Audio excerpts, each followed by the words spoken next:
Hi friends, welcome to VividTech. நம்ம எல்லாருமே நம்ம கம்ப்யூட்டர்ல மூவிஸ் வீடியோஸ் வந்து ப்ளே பண்ணி பார்க்கிறதுக்காக VLC மீடியா பிளேயர் வந்து இன்ஸ்டால் பண்ணி யூஸ் பண்ணிக்கிட்டு இருப்போம்.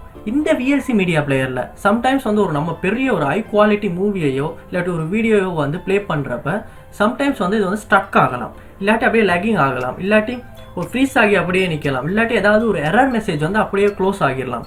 இந்த மாதிரியான ப்ராப்ளம் வந்து உங்கள் VLC மீடியா பிளேயரில் இருக்குமா இருந்துச்சுன்னா கண்டிப்பாக இந்த வீடியோ பாருங்கள். ஏன்னா இந்த ப்ராப்ளமை சால்வ் பண்ணி ஒரு ஹை குவாலிட்டி மூவியோ வீடியோ வந்து எப்படி நம்ம ப்ளே பண்ணி பார்க்குறது அப்படின்றத தான் இந்த வீடியோவில் பார்க்க போகிறோம். வாங்க வீடியோக்குள்ளே போகலாம்.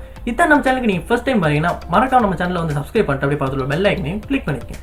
ஃபர்ஸ்ட் ஸ்டெப் வந்து உங்கள் கம்ப்யூட்டரில் வந்து VLC மீடியா பிளேயர் வந்து ஓப்பன் பண்ணிக்கொள்ளுங்க. நான் சர்ச் பாரில் VLC அப்படின்றத சர்ச் பண்ணி VLC மீடியா பிளேயரை வந்து ஓப்பன் பண்ணிக்கொள்கிறேன். ஓப்பன் பண்ணிவிட்டு டூல்ஸ் அப்படின்றத வந்து கிளிக் பண்ணி ஓப்பன் பண்ணிக்கொள்ளுங்க. ஓப்பன் பண்ணிட்டு இதில் ப்ரிஃபரன்சஸ் அப்படின்றத வந்து கிளிக் பண்ணி ஓப்பன் பண்ணுவீங்களா இருந்தால் இந்த மாதிரி விண்டோ ஒன்று ஓப்பன் ஆகும். இதில் வந்து ஷோ செட்டிங்ஸ் அப்படின்றத வந்து ஆல்க்கு வந்து சேஞ்ச் பண்ணிக்கொள்ளுங்க. சேஞ்ச் பண்ணிவிட்டு இன்புட் அண்ட் கோடெக்ஸ் அப்படின்றத வந்து கிளிக் பண்ணுவீங்களா இருந்தால் இந்த மாதிரி விண்டோ ஒன்று ஓப்பன் ஆகும். இதில் வந்து ஸ்க்ரோல் பண்ணி பணியை கொண்டு வருவீங்களா இருந்தால் அட்வான்ஸ்ட் அப்படின்னு ஒன்று இருக்கும். இதில் வந்து ஃபைல் கேஷிங் அப்படின்னு இருக்கிறத வந்து 300க்கு வந்து பேசிக்காக டிஃபால்ட்டாக கொடுக்கப்பட்டிருக்கும். நீங்கள் அதை வந்து 600க்கு வந்து சேஞ்ச் பண்ணிக்கொள்ளுங்க. சேஞ்ச் பண்ணிவிட்டு சேவ் பண்ணிக்கொள்ளுங்க. சேவ் பண்ணிவிட்டு நெக்ஸ்ட் ஸ்டெப்பை வந்து ட்ரை பண்ணுங்கள். செகண்ட் ஸ்டெப் திரும்ப வந்து டூல்ஸ் வந்து கிளிக் பண்ணிக்கொள்ளுங்க. கிளிக் பண்ணிவிட்டு ப்ரிஃபரன்சஸ் அப்படின்றத வந்து கிளிக் பண்ணி ஓப்பன் பண்ணிக்கொள்ளுங்க. ஓப்பன் பண்ணிவிட்டு இதில் இன்புட் அண்ட் கோடெக்ஸ் அப்படின்றத வந்து கிளிக் பண்ணி ஓப்பன் பண்ணிவிட்டு ஹார்ட்வேர் எக்ஸலேட்டட் டிகோடிங் அப்படின்றத வந்து கிளிக் பண்ணி டிசபிள் பண்ணிக்கொள்ளுங்க. டிசபிள் பண்ணிவிட்டு சேவ் பண்ணிக்கொள்ளுங்க. நெக்ஸ்ட் ஸ்டெப்பாக வந்து திரும்பவும் வந்து டூல்ஸ் வந்து கிளிக் பண்ணிக்கொள்ளுங்க. கிளிக் பண்ணிவிட்டு ப்ரிஃபரன்சஸ் அப்படின்றத வந்து கிளிக் பண்ணி ஓப்பன் பண்ணிக்கொள்ளுங்க. ஓப்பன் பண்ணிவிட்டு ஷோ செட்டிங்ஸை வந்து ஆல் கொடுத்துக்கொள்ளுங்க. கொடுத்த இந்த மாதிரி விண்டோ ஒன்று ஓப்பன் ஆகும். இதில் வந்து பணியை ஸ்க்ரோல் பண்ணி கொண்டு வந்து வீடியோ அப்படின்றத வந்து கிளிக் பண்ணிக்கொள்ளுங்க. கிளிக் பண்ணிவிட்டு இதில் அவுட்புட் மொடியூல்ஸ் அப்படின்றத வந்து கிளிக் பண்ணி ஓப்பன் பண்ணிக்கொள்ளுங்க. ஓப்பன் பண்ண இந்த மாதிரி ஒரு விண்டோ ஒன்று ஓப்பன் ஆகும். இதில் வந்து வீடியோ அவுட்புட் மொடியூலை வந்து ஆட்டோமேட்டிக் அப்படின்றதுக்கு வந்து சேஞ்ச் பண்ணிக்கொள்ளுங்க. வேறு எதையும் சேஞ்ச் பண்ணி இருக்குமா இருந்துச்சுன்னா நீங்கள் வந்து ஆட்டோமேட்டிக் அப்படின்றதுக்கு வந்து சேஞ்ச் பண்ணிவிட்டு சேவ் பண்ணிக்கொள்ளுங்க.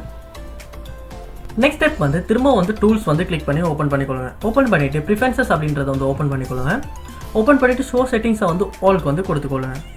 கொடுத்துட்டு இன்புட் அண்ட் கோடெக்ஸ் அப்படின்றதுல வந்து வீடியோ கோடெக்ஸ் அப்படின்றத வந்து கிளிக் பண்ணி எக்ஸ்பேண்ட் பண்ணிக்கொள்ளுங்க.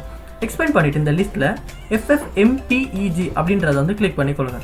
கிளிக் பண்ணிவிட்டு இந்த இடத்துல த்ரெட்ஸ் அப்படின்னு இருக்கிறத வந்து 0ல் இருக்கும். அதை வந்து நீங்கள் வந்து ஒரு 2க்கு மாதிரி சேஞ்ச் பண்ணிக்கொள்ளுங்க. சேஞ்ச் பண்ணிவிட்டு சேவ் பண்ணிக்கொள்ளுங்க. இந்த எல்லா ஸ்டெப்பையுமே உங்கள் கம்ப்யூட்டரை நீங்கள் ட்ரை பண்ணி பாருங்கள். கண்டிப்பாக இந்த எல்லா ஸ்டெப்பையுமே ட்ரை பண்ண அப்புறமா உங்களால் உங்கள் கம்ப்யூட்டரில் VLC மீடியா பிளேயரில் ஒரு ஹை குவாலிட்டி மூவியையோ வீடியோ வந்து ப்ளே பண்ணி உங்களால் பார்க்க முடியும்.